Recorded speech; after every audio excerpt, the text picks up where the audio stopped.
중국 윈난성 텅충시의 한 호텔입니다. 직원이 여성 고객을 막아서고 말싸움이 이어집니다. 일본인 남성과 함께 왔다는 이유로 이 중국인 여성을 투숙하지 못하게 한 겁니다.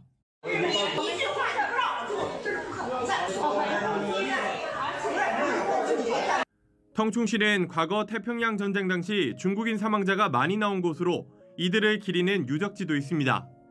최근 중국 전역에서 일본인에 대한 악감정이 커지면서 충돌이 잇따르고 있습니다. 일본을 연상하게 하는 복장을 했다는 이유로 같은 중국인에게 폭력을 가하기도 합니다. 일본인을 겨냥한 흉악범죄도 일어나고 있습니다. 지난 9월 한 일본인 초등학생은 학교 근처에서 괴한이 휘두른 흉기에 찔려 목숨을 잃었고 지난 6월에도 일본인 모자가 학교 통학버스 앞에서 습격을 당했습니다. 중국에 사는 일본인들은 불안감에 떨고 있는데 중국 당국은 우발적인 사례라고만 설명하고 있습니다. 애써 외면하고는 있지만 중국 내 점점 자라나는 반일 감정은 당국의 묵인과 방조로 인한 것이란 비판은 피하기 어려운 상황입니다. 중국 베이징에서 JTBC 이도성입니다. 지난달 중국 선전시에서 중국인 남성이 휘두른 흉기에 일본인 초등학생이 사망하는 사건이 있었습니다. 이 남성은 가방을 보고 일본인이란 걸 알아챘다고 밝혔는데 이 때문에 피해 학생이 다닌 학교에선 이 가방을 매지 말란 자제령까지 내려졌습니다. 도쿄 정원석 특파원입니다.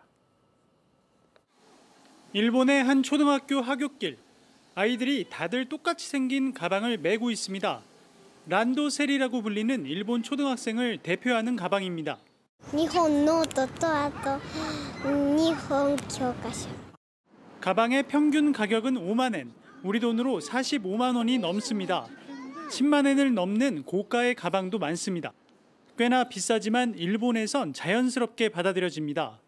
もっと子どもたちが自由に多分好きなカバン背負っていけたらいいと思うんだけど、日本の学校でランドセル1年生から6年生までは使うことに決まっているので 누가 봐도 란도셀 가방을 메고 있으면 일본 아이라고 생각하다 보니 쉽게 범행 타깃이 되기도 했습니다.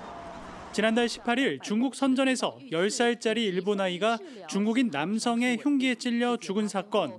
당시 피의자는 란도셀을 맨 걸 보고 일본 아이라 생각해 범행 대상으로 삼았다고 진술한 것으로 전해졌습니다. 이후 온라인 수업으로 대체해왔던 학교 측은 14일부터 다시 등교 수업을 시작했지만 학부모들에게 란도셀을 아이가 메고 등교하지 않도록 해줄 것을 당부했습니다. 도쿄에서 JTBC 정원석입니다. 일본 사이타마현에 있는 한 라면집. 일본 정부가 지난 24일 후쿠시마 오염수를 방류한 이후 항의 전화가 쏟아지고 있습니다. 모시모시. 발신지는 86으로 시작하는 중국. 식당 사장은 아예 전화 받는 걸 포기했습니다. 中国からのいたずら電話が届いているということですね。時間問わずです。もう営業中もずっと鳴ってましたし、昨日一昨日はもうずっと鳴ってるような感覚ですよね。 후쿠시마현 식재료를 쓰는 도쿄의 한 음식점엔 주말 새 1000통이 넘는 국제전화가 걸려오기도 했습니다.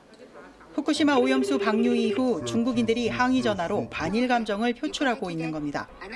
일본 교도통신에 따르면 중국 칭다오에 있는 일본인 학교에 돌을 던진 중국인이 공안에 붙잡히기도 했습니다. 일본 당국은 비상이 걸렸습니다. 중국에 있는 일본 대사관과 일본 학교까지 항의 전화와 괴롭힘 사건이 이어지자 일본 외무성은 중국에 있는 자국 국민들에게 일본어 사용을 자제해달라고 당부하기도 했습니다. 外務省からは中国への滞在・渡航を予定している方や滞在中の方にこうした抗議や嫌がらせに十分注意していただきたい旨のスポット情報を発出したところであります。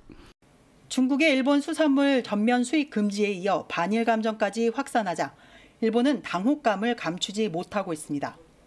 도쿄에서 JTBC 김현혜입니다.